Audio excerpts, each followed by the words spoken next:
Good morning class. आज हमारा topic है खाद्य श्रृंखला यानी फूड चेन। इससे पहले वाली कक्षाओं में हमने पारिस्थितिकी तंत्र का अर्थ पढ़ा था, विशेषताएं, प्रकार आदि सब पढ़े थे, जिसमें हमने प्रथम उपभोक्ता, द्वितीय उपभोक्ता, उत्पादक आदि के बारे में ज्ञान प्राप्त किया था। उसी में आज हमारा टॉपिक है जो पारिस्थितिक तंत्र से जुड़ा हुआ है, खाद्य श्रृंखला। किसी भी पारिस्थितिकी तंत्र में कोई भी जीव भोजन के लिए सदैव दूसरे जीव पर निर्भर रहता है। क्या रहता है? निर्भर रहता है। और भोजन के लिए सभी जीव, वनस्पतियाँ प्रत्यक्ष और अप्रत्यक्ष रूप से एक दूसरे पर निर्भर होते हैं। अब खाद्य श्रृंखला के प्रत्येक स्तर या कड़ी को पोषण स्तर या ऊर्जा स्तर भी कहते हैं। जैसे आहार श्रृंखला एक प्रकार से ऊर्जा का संचार करती है, जिसके द्वारा सूर्य से प्राप्त होने वाला प्रकाश व पारिस्थितिकी तंत्र में जो प्रवाहित होता है। अब खाद्य श्रृंखला कहते किसे हैं? कि जब उत्पादक का उपभोग प्रथम उपभोक्ता द्वारा और प्रथम उपभोक्ता का उपभोग द्वितीय उपभोक्ता द्वारा तथा द्वितीय उपभोक्ता का उपभोग तृतीय उपभोक्ता के द्वारा किया जाता है, तो क्या बनती है? ये एक श्रृंखला या चेन सी बन जाती है। इसे ही हम क्या कहते हैं? आधार खाद्य श्रृंखला कहते हैं या आहार श्रृंखला कहते हैं। अब इसको उदाहरण देखिए। उदाहरण, हरे पेड़ पौधे हैं जो अपना खाना कहाँ से बनाते हैं? प्रकाश संश्लेषण की क्रिया के द्वारा कि और हरे पौधे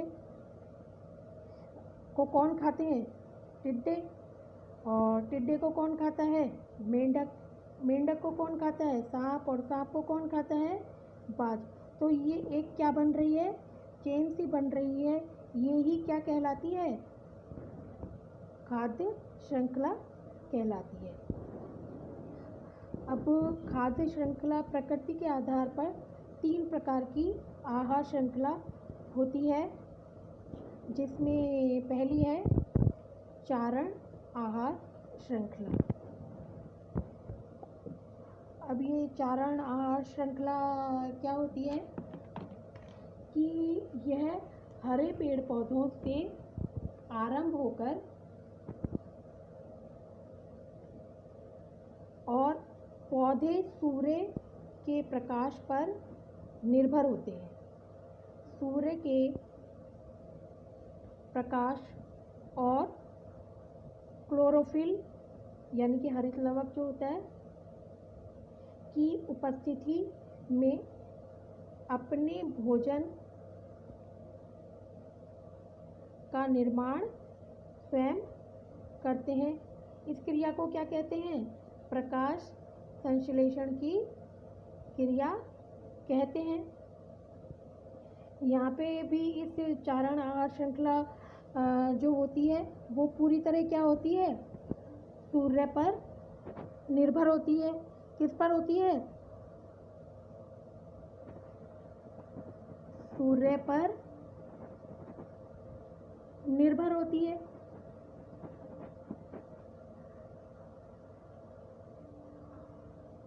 और इनमें जो है जीवों का जो आकार है वो बड़ा होता है कि जैसे जैसे क्रम आगे बढ़ता जाता है तो वहाँ पर जीवों का आकार कैसा हो रहा है?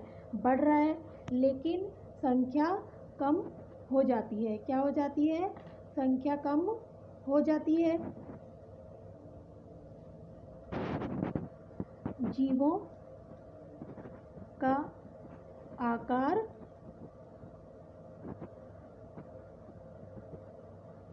बड़ा होता है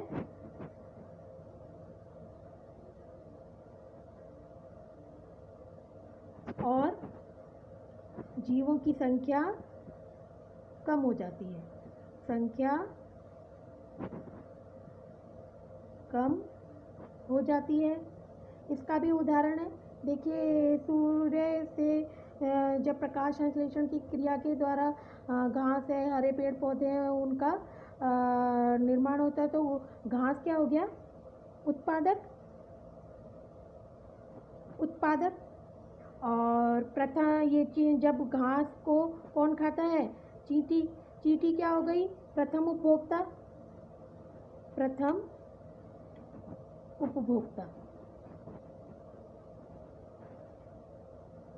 चींटी को किसने खाया? छिपकली ने, तो ये क्या हो गया? द्वितीय उपभोक्ता।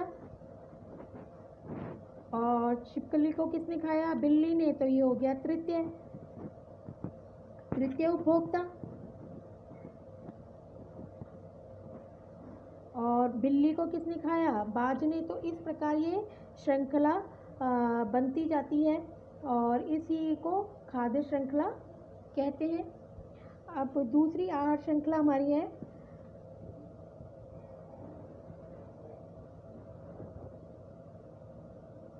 परजीवी आहार श्रृंखला।